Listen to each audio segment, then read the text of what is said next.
Studios में मैं शिवांग सत्यगुप्ता बात करूंगा जो आज भारत में चर्चा हो रही है सोनम वांगचुक जी को जिस तरीके से लिया गया और सोनम वांगचुक जी का जो अनशन नीट के पेपर लीक के ऊपर स्टार्ट हुआ। उसके साथ बात करूंगा जम्मू कश्मीर में जो स्टेटहुड के बारे में मार्च होने वाला है, फिर जम्मू कश्मीर के अंदर जो स्पोर्ट्स कोटे की अपॉइंटमेंट्स को लेके बातचीत हो रही है, और इसी के बीच में जम्मू कश्मीर के चहीते लोकप्रिय नेता मनकोटिया साहब जी के द्वारा जिस तरीके से प्रिविलेज मोशन लाया जा रहा है चीफ सेक्रेटरी के रिलेटेड, आप ये समझें कि ये एक डेवलपमेंट है जिसके बारे में चर्चा करना ज़रूरी है, क्योंकि ग्रास रूट लेवल पे आम जनमानस पूरे भारत में इसके बारे में बात हो रही है और आम जनता में इसके बारे में बात होना ज़रूरी है। पहले बात करेंगे जिसको हम बोलते हैं कि एक अनशन के पे बैठे हुए थे, क्योंकि सोनम वांगचुक जी हम देख रहे हैं पिछले कई सालों से इस किस्म की डेवलपमेंट्स करते हैं। कभी वो मार्च लेके जा रहे हैं, वो उधर अनशन में बैठ रहे हैं। अब लद्दाख में जिस तरीके के हालात प्रोग्रेसिव बनते जा रहे हैं, डिस्ट्रिक्ट्स को काउंसिल्स मिल रही हैं, सेंट्रल गवर्नमेंट जो है पूरे भारत के लिए रिस्पॉन्सिबल है। भारत एक राष्ट्र के साथ साथ एक सभ्यता के साथ जुड़ी हुई आइडेंटिटी है। ये बात उन लोगों को समझ आएगी जो लोग इसके ऊपर काम करते हैं। हैरानगी की बात तब होती है जब आंखें देख के इंसान सच नहीं समझ पाता। भारत के अंदर जो आइडियोलॉजीज चल रही हैं, क्योंकि डेमोक्रेसी है, वोट लेने के लिए ग्रुप्स बनाए जाते हैं, ग्रुप्स में डिवाइड किया जाता है। बड़े सालों लग गए भारत के अंदर कि भारत की सिविलाइजेशन के ऊपर वोट पड़े। मैं आज भी रोता हूँ उस दिन को जिस दिन मैं टीवी में देख रहा था। तब सोशल मीडिया का ज़माना नहीं था, कांग्रेस की सरकार थी, और जब कपिल सिब्बल साहब के दौरान ये कहा गया कि राम जी एक काल्पनिक करैक्टर थे।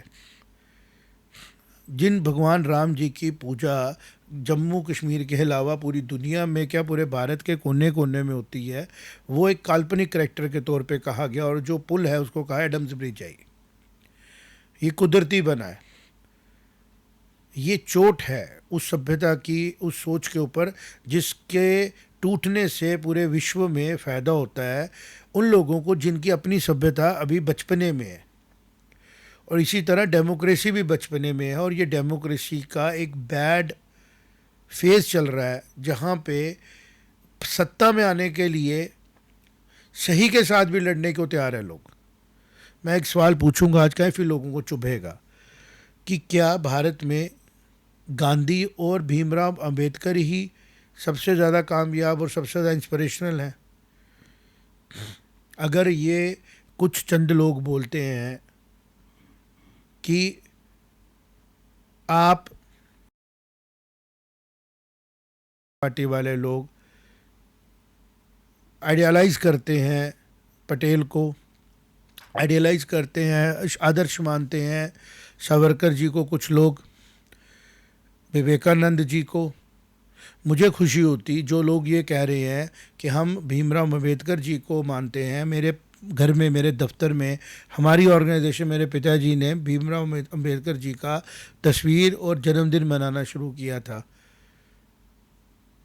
गांधी जी की तस्वीर लगी थी। ये भारत के वो नेता हैं जिनको पॉलिटिकल मोटिव से अपना साथ नहीं चलाना चाहिए। हमारे जिसको बोलते हैं ना यूथ के आइकॉन हैं भगत सिंह जी, लेकिन जब हम पॉलिटिकल मंच में सोनम वांगचुक जी के साथ गांधी जी को देखते हैं, अंबेडकर जी को देखते हैं, भगत सिंह जी को देखते हैं, तो विवेकानंद को क्यों नहीं देखते? सावरकर को क्यों नहीं देखते? अरविंदो को क्यों नहीं देखते? वो बताए ना कि हमारी भी आइडियोलॉजी जो है वो ग्रुप के साथ जुड़ी हुई है। अगर आप किसी सोच को एक्नॉलेज करते हो, वो सोच राष्ट्र के हित में होनी चाहिए ना, राष्ट्र को तोड़ने वाली तो नहीं ना होनी चाहिए। तो जब बात आएगी सच की तो काफ़ी लोगों को तकलीफ़ होगी, हमदर्दी है। मैं चाहता हूँ, दिल से प्रार्थना करता हूँ, एक अच्छे इंसान हैं, कोशिश करते हैं। एक समय पे उनके पिताजी एक बड़े हैवी, सोनम वांगचुक के बारे में आपको पता होना चाहिए, वो आम परिवार से नहीं आते हैं। आज भी उनके फैमिली में पॉलिटिकल लीडर्स हैं, बीजेपी पार्टी में भी हैं। और उनके पिताजी भी बहुत अच्छी पोजीशन में थे। जहाँ तक मेरे पास नॉलेज है वो मंत्री थे, उस टाइम कैबिनेट में मंत्री थे, स्टेट मंत्री थे लद्दाख से, जब बहुत कम लोग पॉलिटिक्स में आते थे। तभी इन कारणों से उनको प्रिविलेजेस मिली। लेकिन जो उनकी एजुकेशनल थॉट प्रोसेस है ना, मैं चाहता हूँ, क्योंकि मैंने भी 30 साल एजुकेशन प्रोसेस में ही निकाले हैं, बड़ी अच्छी अच्छी चीज़ें डिज़ाइन की हैं, और आज माइक्रो असेसमेंट एनालिसिस की जो प्रॉब्लम आ रही है मैं उसको सॉल्व कर चुका हूँ। लेकिन चूंकि जम्मू है, सही बोला मनकोटिया साहब ने, जम्मू का जो सोना है वो भी पीतल के बराबर है, क्योंकि जम्मू है। ये तो सबको पता है कि ये नेशनलिस्ट फोर्सेस हैं, और नेशनलिस्ट होंगे हम, लेकिन जम्मू की वजह से हम भी सफ़र कर रहे हैं, क्योंकि जम्मू को एक्नॉलेज करने के लिए कहाँ पे कमी आ जाती है मुझे समझ नहीं आती। जिस महाराजा हरी सिंह जी ने, जिनके बुज़ुर्गों ने खून की शहादतें दे के जम्मू कश्मीर लद्दाख को एक यूनिट में बांधा, उन्होंने जब ये सेंटर को दिया तो भारत की सरकार की इज्जत महाराजा हरी सिंह जी के प्रति होनी चाहिए थी, या उन लोगों के प्रति होनी चाहिए थी जो अलगाववाद बना रहे थे, जो भारत को उस टाइम तोड़ने का षड्यंत्र कर चुके थे। खालिस्तान की मूवमेंट तो 1980s में आई, पाकिस्तान के द्वारा लाई गई, लेकिन जिन्होंने 1947 में महाराजा जी के विलय के बाद ही अलगाववाद को एक जड़ बना दी, उनके साथ नेगोशिएशन सेंटर कर रहा है। और जो जम्मू की ताकतें हैं, जो जम्मू के नेशनलिस्ट लोग हैं, उनको देख ही नहीं रहा। मैं भी भुगत रहा हूँ। अगर सोनम वांगचुक जी मेरी तरह देश हित की बात कर रहे होते तो शायद उनको पूछता ही कोई नहीं। हम लोगों ने करप्शन से लड़ा, हम लोगों ने कहा स्कूलों के अंदर पढ़ाई अच्छी होनी चाहिए, कोचिंग की ज़रूरत ही नहीं है। आज 30 साल से, पूरी 30 साल की पर्सनल मेहनत, अपने पूरे परिवार की मेहनत लगा के इस आइडियोलॉजी को इस्टेब्लिश करने की कोशिश कर रहे हैं कि स्कूलों में पढ़ाई हो सकती है, स्कूलों में पढ़ाओ। नीट का रिजल्ट निकला, 625 बच्चे ने मार्क्स भी लिए हमारे। मैं उसके लिए नहीं बैठा हूँ यहाँ पे, मैं इसलिए बैठा हूँ कि नीट के ऊपर इतनी पॉलिटिक्स, 15 लाख से ज़्यादा बच्चों ने 300 नंबर नहीं लिए हैं। इस पे सवाल करना है, इस पे अंडरस्टैंड करना है। 22 लाख बच्चों ने पेपर दिया, 2,80,000 पेपर देने नहीं गए, उन्होंने भी 1,000-1,500 रुपये फीस भरी होगी। भारत का एक भी बच्चा जो है पीछे नहीं छूटना चाहिए। तो जो प्रेजेंट सरकार है उसको थॉट्स चाहिए, उसको आइडियाज़ चाहिए, प्रेगमेटिज्म है, फैसले लिए जा रहे हैं। 1947 से लेकर आज तक इतने फैसले नहीं लिए गए भारत को आगे लेके जाने के, जो आज लिए जा रहे हैं। अगर आपके पास थॉट्स आइडियाज़ दो आप। सेपरेटिज्म का आइडिया देने का क्या मतलब है?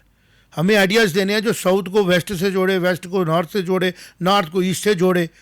मैं अलग अलग, तो जम्मू से आके मिसाल लो, जम्मू ने कहा हम सब कुछ देंगे अपना, महाराजा जी ने कहा ले लो मेरी रियासत, मेरा लद्दाख ले लो, मेरा जम्मू ले लो, मेरे गिलगित बल्तिस्तान ले लो, मुझे भारत के झंडे के साथ रहना है। और बदले में क्या मिला? फिर भी जम्मू खुश है, ट्रेन चली जाती है कटरा से श्रीनगर, जम्मू खुश है। मांगता क्या जम्मू किसी से? ऐसे ही भारत के नेशनलिस्ट लोग कुछ नहीं मांगते किसी से, सोनम वांगचुक जी, वो सिर्फ चाहते हैं भारत एक राष्ट्र बन के रहे, और वो राष्ट्र सभ्यता से बनता है, वो राष्ट्र अलगाववाद से नहीं बनता है। 6 शेड्यूल से कुछ लोग सेटिस्फाई हो जाएंगे, लेकिन भारत एज ए राष्ट्र वीक होगा। तो इसलिए ऐसी चीज़ें देनी है, ऐसी चीज़ें लानी है जो भारत को सशक्त राष्ट्र बनाए। वो है सब इकट्ठे हों, सब एक दूसरे की तकलीफ समझें और आगे बढ़ें।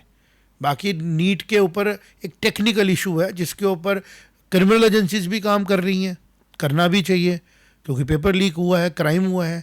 फिर टेक्निकल एजेंसीज हैं जो सोल्यूशन दें कि क्या हो सकता है। तो ये वो प्लेटफॉर्म नहीं है जहाँ पे ये बात मुझे करनी है, क्योंकि ये मेरे अर्थ न्यूज़ का प्लेटफॉर्म है।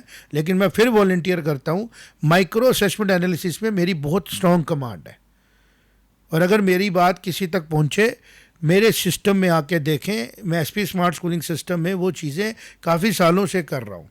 और ये जो पेपर को एक पैरामीटर बना के एक बना के ना बेंचमार्क लेके चलना कि आप ऑब्जेक्टिव से ही आगे जा सकते हैं। ऑब्जेक्टिव इसलिए लिया जाता है क्योंकि पेपर मार्किंग करने के लिए इतनी मैन पावर नहीं है, तो इतना फॉर्म ही क्यों बनाने के लिए मोटिवेट कर रहे हैं। अभी रिजल्ट निकला है, कुछ चीज़ें समझनी पड़ेंगी। सोशल मीडिया पे रैंक 1 आ गया, रैंक 2 आ गया, ये चीज़ें बड़ी गलाजा ग्लैमराइज की जाती है। तो आम आदमी सोचता है शायद डॉक्टर बनना ही दुनिया का आखिरी काम है और कुछ है ही नहीं दुनिया में, तो सारा टैलेंट ही उसके पीछे पड़ जाता है।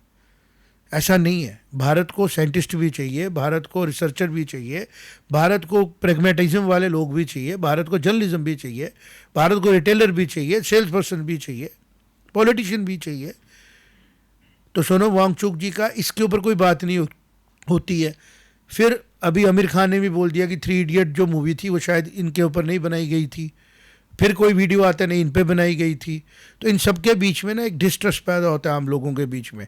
भारत के अंदर प्रोटेस्ट होने हैं, लेकिन प्रोटेस्ट लॉजिकल हो, ए पॉलिटिकल हो। कम से कम जो सोनम वांगचुक जी का प्रोटेस्ट था ए पॉलिटिकल होता तो ठीक था, ये पूरी तरह पॉलिटिकल है।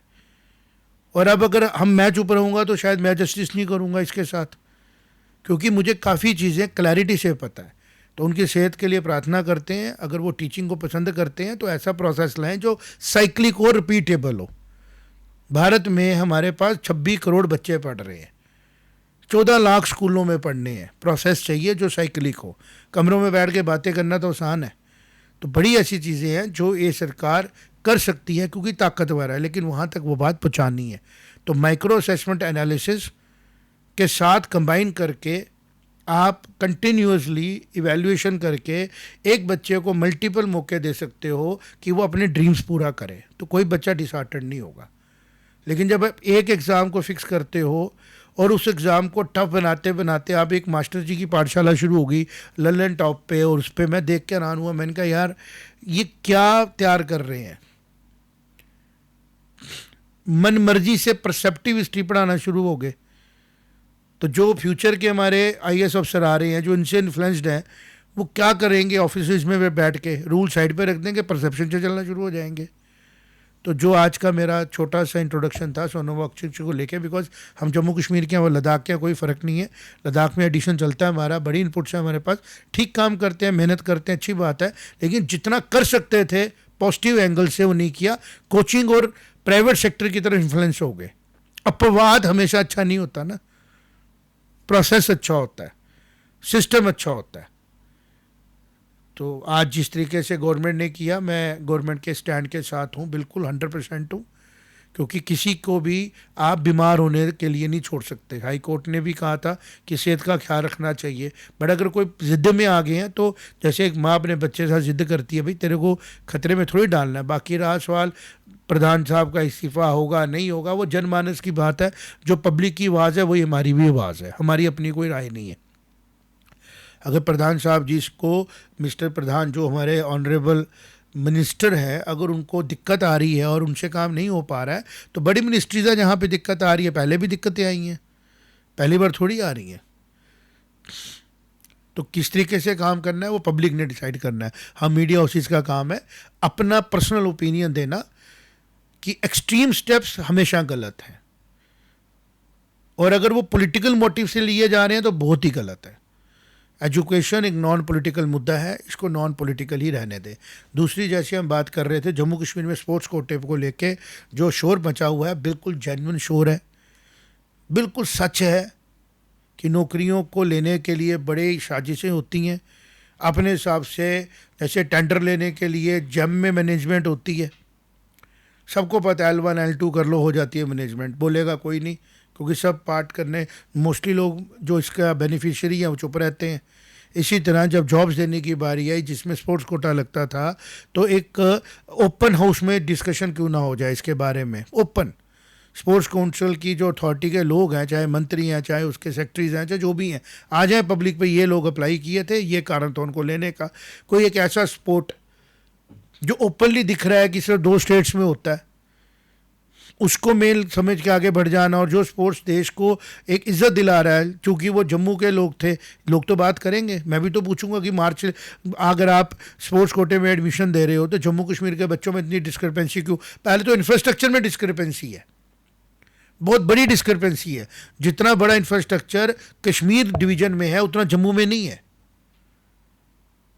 और फिर जब अपॉइंटमेंट्स की बारी आती है उसमें भी मेडल मैनेज करके अगर कोई फार्मूला बनाया जा रहा है जिसमें कश्मीर के बच्चों को फ़ायदा हो तो जम्मू में बात तो उठेगी।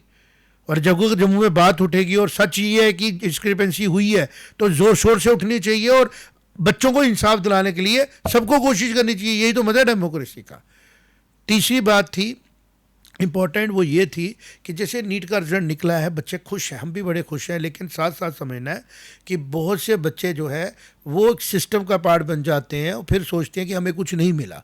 तो मैं उन बच्चों को ये कहना चाहता हूँ, आप छोटे हैं, आपने सुना, आपने देखा कि शायद नीट को कोई एग्ज़ाम होता है जिसकी तैयारी करो तो लोग बड़ी इज्जत करते हैं, जिसको पास कर लो तो डॉक्टर बन जाते हैं। ये ज़रूरी नहीं है आपकी अपनी चॉइस हो, इन्फ्लुएंस से भी हो सकता है। तो आपने अगर एग्ज़ाम दिया, आपने साइंस पढ़ी, फिजिक्स केमिस्ट्री बायो पढ़ी, अब आप अपने आप से पूछो क्या आपको ये पढ़ना, ये सीखना अच्छा लगता है? अब नहीं लगता है तो बड़ी और फील्ड्स हैं, डिसहार्टेंड मत हो जाओ, उदास मत हो जाओ। इंस्टाग्राम पे, यूट्यूब पे, सोशल मीडिया पे जो ये ग्लैमराइज किया जा रहा है रिजल्ट को, इसकी तरफ मत देखो। कल इन्होंने भी डॉक्टर ही बनना है। ऑल इंडिया रैंक 1 होगा तब भी डॉक्टर है, ऑल इंडिया रैंक 1 लाख होगा तब भी डॉक्टर है। था कुछ कैटेगरी में 217 नंबर का भी कट ऑफ है।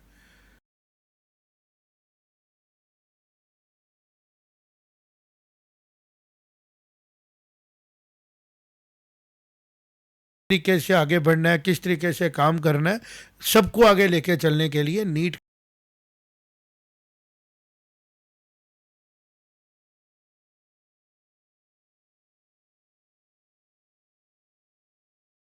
किसी कंपटीशन में जाने का मौका समझ के करें। अब तीसरी इंपॉर्टेंट बात थी स्टेटहुड की, जिस तरीके से, और प्रिविलेज मोशन जो अटल डुल्लू जी की बात, मनकोटिया साहब एक बड़े मंझे हुए, बड़े मैच्योर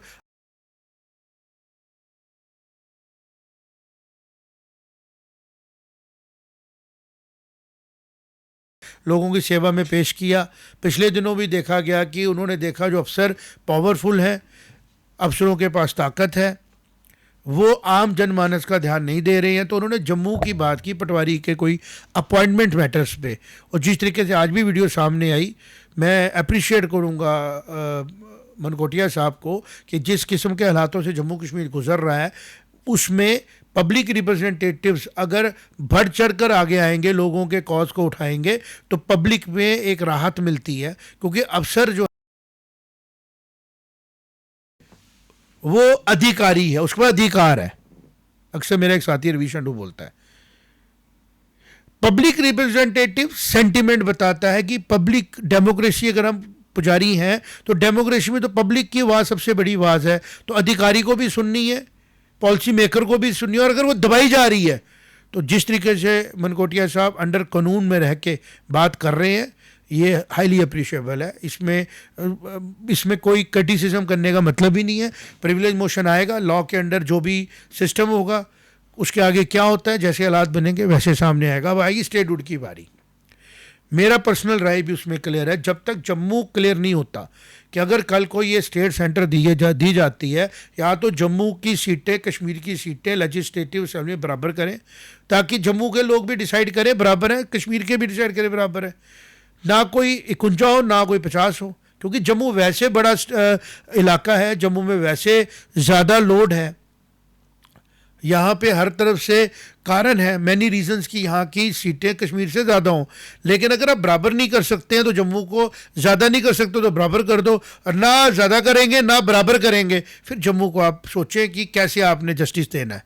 क्योंकि अलग करने में कश्मीर से जम्मू को मैं पर्सनली पसंद नहीं करूँगा, क्योंकि हमारे महाराजा जिनको हम दिल जान से प्यार करते हैं, गुलाब सिंह जी से लेके रणवीर सिंह जी से लेके प्रताप सिंह जी से लेके हरि सिंह जी तक, और अपने युवा हमारे अब करण सिंह जी जो हैं, इन लोगों की जब इतिहास देखते हैं ना, घरों में भगवान जी की पूजा तो हम करते करते हैं, लेकिन अपने राजाओं को भी इनसे कम नहीं समझते हैं। क्योंकि जो भारत को इन राजाओं ने दिया ना मॉडर्न हिस्ट्री में, वो आज से 500 साल के बाद जब याद किया जाएगा शायद बहुत मान सम्मान दिया जाए। आज चूँकि पॉलिटिक्स ज़्यादा हावी है तो हिस्ट्री पीछे है, नहीं तो अगर हिस्ट्री आगे चले ना, तो गुलाब सिंह जी के जैसा एक नेता और एक राजा भारत के इतिहास में शायद ही मिले, और लेकिन उनको अपनी ड्यू स्पेस आज तक नहीं मिली है। तो अब हम लोग भी कोशिश कर रहे हैं डॉक्यूमेंट्रीज वगैरह बना रहे हैं ताकि आम लोगों तक बात पहुंचे। तो जो स्टेटहुड का मार्च है, ये मार्च तभी आगे बढ़ेगा, तभी जाना चाहिए जब कश्मीर ये क्लियर हो कि अंडर कंपल्शन वो जम्मू के साथ जस्टिस कैसे करेगा। चॉइस नहीं है कश्मीर की को जम्मू से जस्टिस करेगा। लीडरशिप लैडर में उसको ताकत ज़्यादा दी गई है असेंबली सीटों में, उसकी मजबूरी होगी, वो जम्मू के साथ इंजस्टिस नहीं कर सकता, तब जाके हर चीज़ जो है वो अपनी जगह पे स्टेबल होगी। और पूरा विश्वास है सेंटर की सरकार से कि सेंटर अब वह पहले वाला सेंटर नहीं है जो इलाकों में फ़र्क डालेगा। ये वो सेंटर है जिसने उतार चढ़ाव देखे हैं, गलियों कूचों में घूमे हैं, और सबसे बड़ी बात, भारत की सभ्यता को सर्वोपरि रखते हैं। तो वो भारत की सभ्यता राम और लक्ष्मण में कम ज़्यादा नहीं देखती है, बराबर देखती है। कृष्ण और बलराम में अलग नहीं देखती है, बराबर देखती है। और वो सभ्यता अभी सेंटर में डोमिनेटिंग है। तो जितने मर्जी लोग पॉलिटिक्स कर लें, अल्टीमेटली भारत की सभ्यता और भारत के लोगों की जीत होगी। हर एक फिरके की, हर एक धर्म में मानने वालों की जीत होगी। और अल्टीमेटली राज धर्म और राज कर्तव्य जो है ना, वो सबसे सर्वोपरि है। हमारा संप्रदाय हमारे राष्ट्र धर्म से ऊपर नहीं है। ये है भारत की सोच। जय माता दी।